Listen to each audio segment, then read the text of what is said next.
Sebagai tax officer, kami tim pajak berkewajiban untuk menentukan pemotongan, pembayaran, pelaporan, baik itu laporan pajak bulanan maupun laporan pajak tahunan, baik di kantor cabang maupun di kantor pusat, sudah sesuai dengan aturannya dan tepat waktu.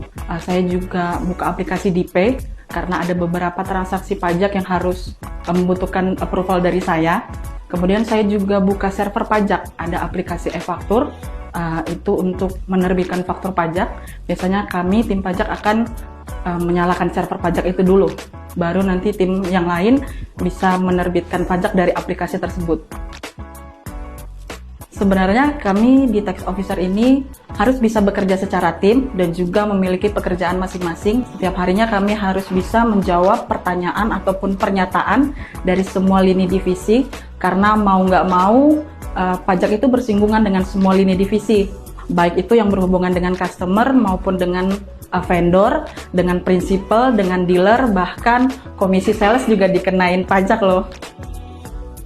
Pajak itu punya tantangan yang banyak ya, karena pajak itu sudah punya landasan hukum yang pasti sebenarnya dari pemerintah, tapi pemerintah itu kadang punya peraturan yang baru, jadi kami harus selalu update untuk peraturan-peraturan yang barunya dan bisa mensosialisasikan ke semua lini divisi, karena mau nggak mau pajak itu bersinggungan dengan semua lini divisi. Setiap transaksi yang kita lakukan, kemungkinan besar jenis pajaknya akan dikenakan. Ada aplikasi perpajakan di DJP Online. Nanti dari situ kita akan menemukan apa yang kita cari, informasi tentang tarif pajak, jenis pajaknya, atau sanksi ataupun denda yang dikenakan apabila kita tidak sesuai dengan aturan tersebut.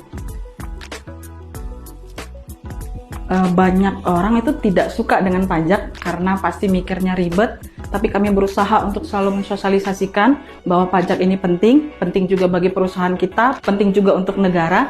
Jadi kami selalu berusaha untuk selalu mensosialisasikan, karena itu tadi, kalau pajak tidak dipotong, kemungkinan besar kita akan dikenain sanksi atau denda dari pemerintah, dan besarnya itu kita kemungkinan akan rugi kalau kita tidak sesuai dengan peraturan yang berlaku. Setidaknya harus lulusan perpajakan atau minimal memiliki sertifikat brevet A, B, brevet C jadi nilai plus.